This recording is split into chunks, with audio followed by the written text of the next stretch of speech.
تعالوا بقى نعمل مع بعض احلى طرب. تمام. انا جبت اللحمه المفرومه وحطيت عليها البصله وحطيت عليها التوابل عادي جدا كاني هعمل كفته. وجبت الفرش بتاع البطن بتاعه الخروف او بتاعه الجديان. وغسلتها كويس جدا وفردتها كده على البلانشة. وهبدأ ان انا اعمل صباع صباع وهنشوف هنعمل ايه. جبت صباع الكفتة كده زي ما انتوا شايفين، وبعدين هبدأ اني الف كده.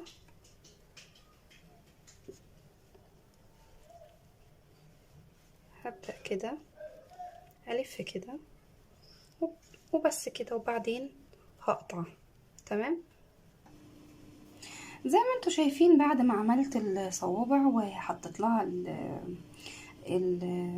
الفرش، بصوا شايفين شكلها بقى حلو وجميلة ازاي. بس بعد كده هدخلها الفرن، فرن سخن على